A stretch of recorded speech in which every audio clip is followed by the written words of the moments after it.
अस्सलाम वालेकुम, welcome back. उम्मीद करता हूँ कि आप सब ठीक होंगे, अच्छे से होंगे। तो आज के इस इम्पॉर्टेंट वीडियो में हम बात करेंगे प्रोडक्ट ऑफ वेक्टर्स पर। वेक्टर्स हम पढ़ रहे हैं, तो आज का जो ये टॉपिक है बहुत ही इंपॉर्टेंट है। इसमें हम पढ़ेंगे प्रोडक्ट ऑफ वेक्टर्स। तो अगर इसमें से कोई क्वेश्चन आ सकता है तो वो 80% चांस है कि वो इसी टॉपिक से आएंगे, that is product of vectors से। ठीक है, तो शुरू करते हैं आज के इस वीडियो को। देखो, सबसे पहले हम समझेंगे प्रोडक्ट ऑफ वेक्टर्स क्या है। तो इसको समझने के लिए हमारे पास जब हम जैसे कि हम नंबर्स को प्रोडक्ट करते हैं, पहले हम यहाँ पर ये समझेंगे कि जब हम नंबर्स को आपस में प्रोडक्ट करते हैं, 2 × 2 हम करेंगे तो क्या होगा, 4। तो इसका क्या मतलब है, जब हम दो नंबर्स को प्रोडक्ट करते हैं 2 × 5 लिखेंगे तो वो 10 होगा। जब भी हम दो नंबर्स को प्रोडक्ट करते हैं, तो जो रिजल्ट आता है वो भी एक नंबर ही होता है। अगर ये दो नंबर्स है तो वो भी नंबर्स ही होता है। और हमने ये भी पढ़ा कि अगर हम दो मैट्रिसेस को, अगर आपको याद होगा, दो मैट्रिसेस को प्रोडक्ट करेंगे, ठीक है, ए मैट्रिक्स और बी मैट्रिक्स, जो तीसरी मैट्रिक्स आएगी अगर ये मैट्रिसेस है तो इसका मतलब इनका जो प्रोडक्ट होगा वो भी मैट्रिक्स ही होगा। ठीक है, तो ये चीज़ हमने पढ़ी है। और इसी तरह से हमने फंक्शन के बारे में पढ़ा है। फंक्शन, अगर दो फंक्शन को हम प्रोडक्ट करेंगे तो कैसे तीसरी फंक्शन आती है। ठीक है, तो फंक्शन इंटू फंक्शन हमारे पास फंक्शन ही आती है। लेकिन अब हम बात करेंगे वेक्टर्स की।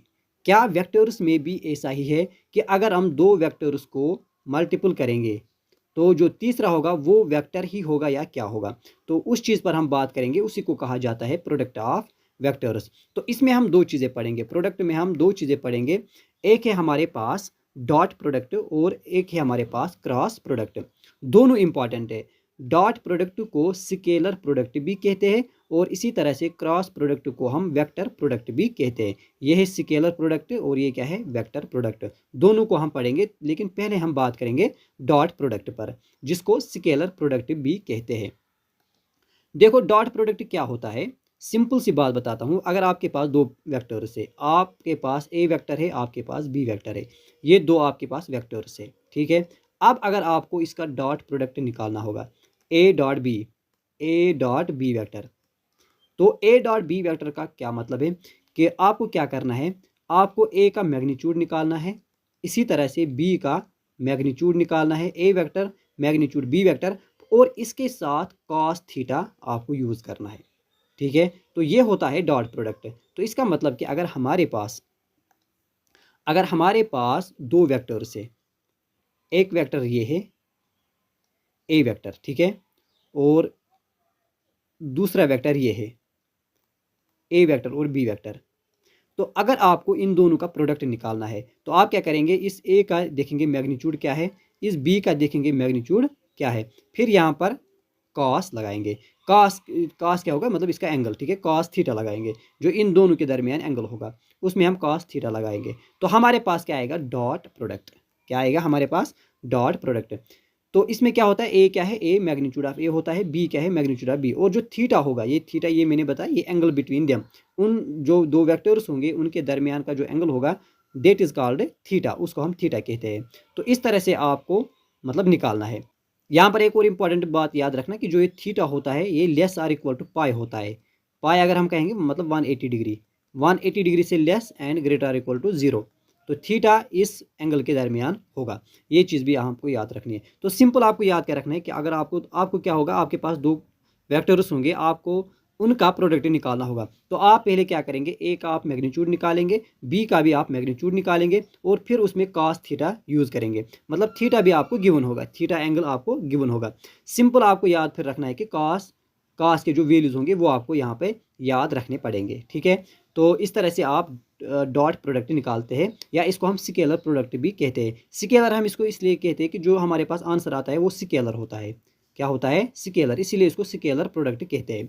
ठीक है, आइए बात समझ में। अब यहाँ पर हमें कुछ इंपॉर्टेंट पॉइंट्स नोट करने हैं जो कि क्वेश्चन में यूज़ हो जाएंगे, जो कि इसके लिए बहुत इंपॉर्टेंट है।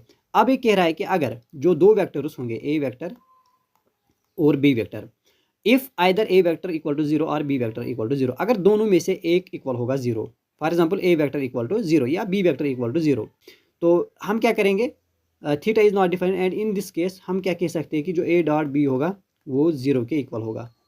क्या होगा, a dot b equal to 0। आई बात समझ में? मतलब जब आपके पास दोनों में से एक ज़ीरो होगा, सिंपल याद रखना, अगर आपके पास दो वेक्टर्स है और दोनों में से एक इक्वल क्या है, ज़ीरो के इक्वल, तो उस केस में क्या होता है, जो डॉट प्रोडक्ट होता है वो ज़ीरो के इक्वल ही होता है। बस ये चीज़ आपको याद रखनी है। अब देखो इसके बाद क्या आपको याद रखना है, यहाँ पर कह रहा है कि जब भी हम डॉट प्रोडक्ट निकालेंगे ए डॉट बी, मैंने ये भी बताया वो एक स्केलर होता है और स्केलर यहाँ पर क्या होगा, रियल नंबर।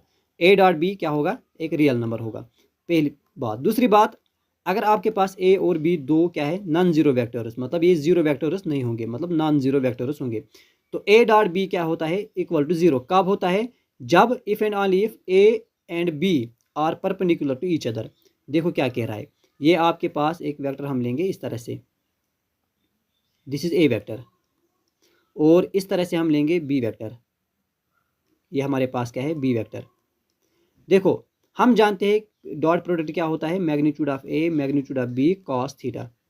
अब बताओ अगर हम यहाँ पर थीटा क्या लेंगे, 90 डिग्री, थीटा क्या लेंगे हम, 90 डिग्री, तो कॉस 90 क्या होता है, कॉस 90, कॉस 90 होता है ज़ीरो, कॉस 90 होता है ज़ीरो। जैसे कि जिस तरह से कॉस ज़ीरो होता है 1 के इक्वल, इसी तरह से कॉस 90 होता है ज़ीरो के इक्वल। तो इसका क्या मतलब होगा, ए डॉट बी क्या होगा, a dot b equal to magnitude of A magnitude of b into cos theta, और कॉस थीटा किसके इक्वल है, ज़ीरो के इक्वल। तो zero into magnitude of A magnitude of b zero ही होगा, क्या होगा, ज़ीरो। तो इस केस में भी क्या होगा, a dot b equal to zero. तो ये बात आपको याद रखनी है कि जब दो वेक्टर्स आपस में परपेंडिकुलर होते हैं डॉट प्रोडक्ट में, जो क्रॉस प्रोडक्ट होगा उसमें हम डिफरेंट तरीके से इसको पढ़ेंगे, लेकिन यहाँ पर डॉट प्रोडक्ट में आपको याद रखना है कि जब भी आपके पास दो वेक्टर्स होंगे परपेंडिकुलर, अगर दो वेक्टर्स आपस में मोस्ट इंपॉर्टेंट पॉइंट है, अगर दो वेक्टर्स आपस में परपेंडिकुलर है तो उनका डॉट प्रोडक्ट ज़ीरो के इक्वल आता है, ज़ीरो के इक्वल आता है। या इसको हम उल्टा भी कह सकते हैं कि अगर आपके पास दो वेक्टर्स है जो कि एक दूसरे के परपेंडिकुलर है, तो उसका जो डॉट प्रोडक्ट होगा वो इक्वल टू ज़ीरो होगा, ये बात याद रखनी है। अब सिमिलर केस, अगर दो वेक्टर से, ये है ए वेक्टर, ये क्या है, बी वेक्टर। अब बी वेक्टर परपेंडिकुलर नहीं होगा, बल्कि यहाँ पर थीटा हम ज़ीरो लेंगे, थीटा क्या लेंगे यहाँ पर, ज़ीरो। ज़ीरो मतलब जो यहीं पर होगा, इसी तरह, इस तरह से। तो उसका क्या मतलब है, उसका ये मतलब है, अगर हम देखेंगे यहाँ पर magnitude of A magnitude of b cos theta होता है, ए डॉट बी इसी के इक्वल होता है। अब ए डॉट बी ऐसे आएगा कॉस थीटा, थीटा के इक्वल, थीटा यहाँ पर हम ज़ीरो देंगे, और कॉस ज़ीरो क्या होता है, कॉस ज़ीरो 1 होता है, तो 1 को इसके साथ मल्टीपल करो तो हमारे पास आएगा ए डॉट बी, जो हमारे पास आएगा magnitude of A magnitude of B vector. यही कह रहा है कि अगर आपके पास थीटा क्या है, ज़ीरो के इक्वल, तो ज़ीरो का मतलब कॉस ज़ीरो 1 होगा, फिर यहाँ पर 1 आएगा, 1 इसके साथ मल्टीपल होकर हमारे पास ए डॉट बी क्या होगा, magnitude of A magnitude of b. तो ये दो इंपॉर्टेंट पॉइंट से याद रखना, जब भी वेक्टर्स परपेंडिकुलर होते हैं तो उनका डॉट प्रोडक्ट ज़ीरो होता है, और जब भी वेक्टर्स कोइंसाइड करेंगे मतलब उनका थीटा क्या होगा, ज़ीरो होगा, तो उस केस में dot product magnitude of A magnitude of B होगा।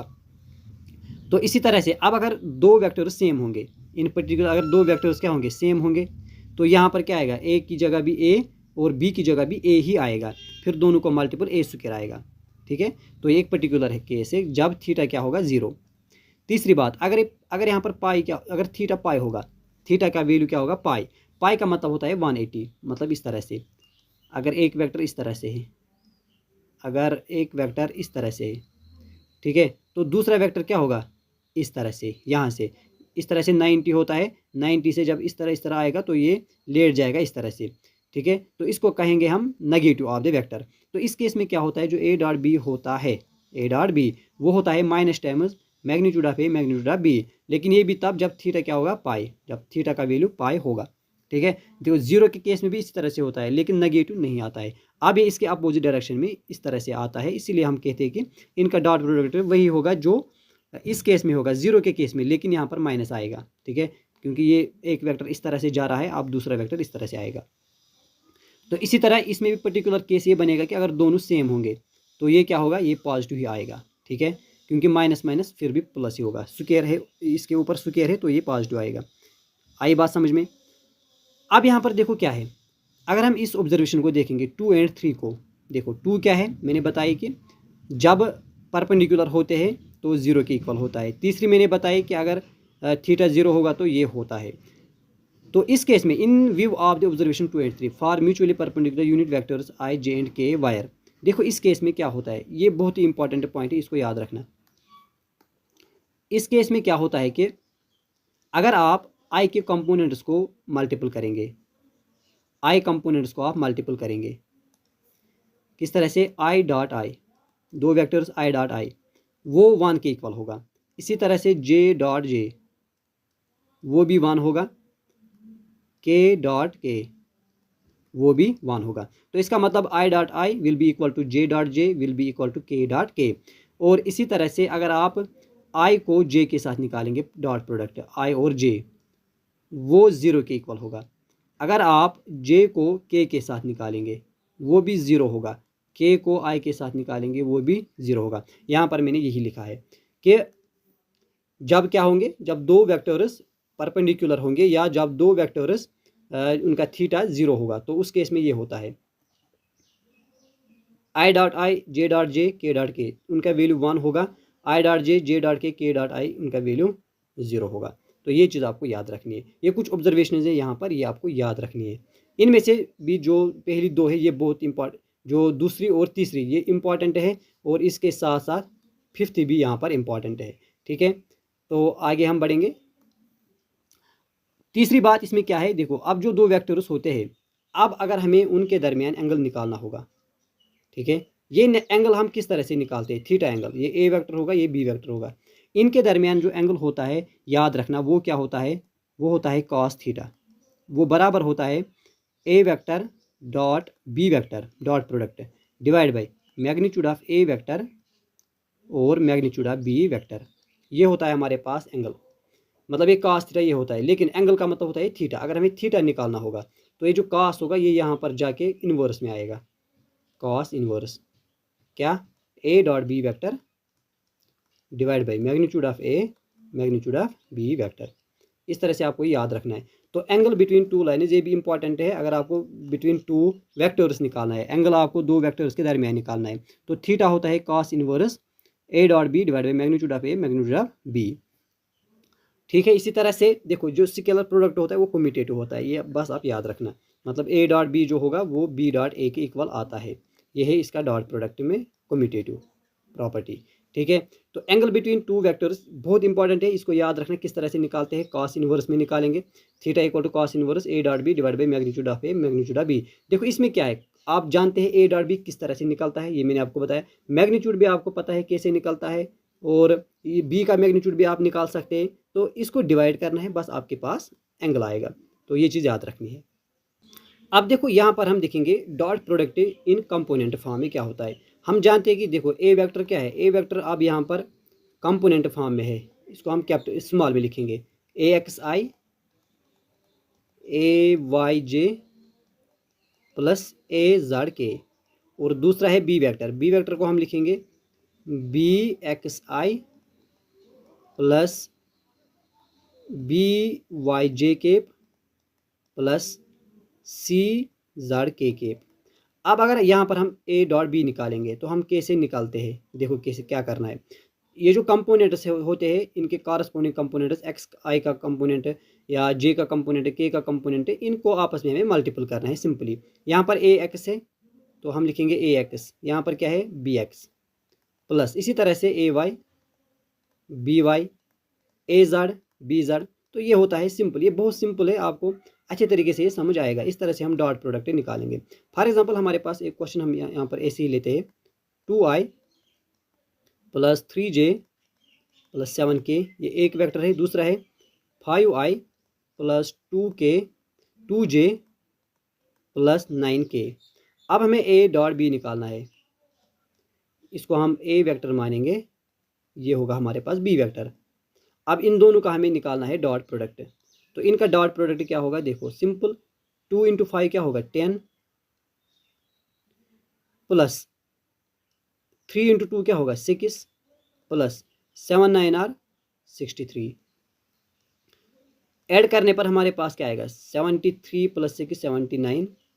तो ये जो 79 होगा ये हमारे पास डॉट प्रोडक्ट होगा। क्या होगा डॉट प्रोडक्ट, मैंने पहले बताई एक स्केलर होता है या ये एक रियल नंबर होगा।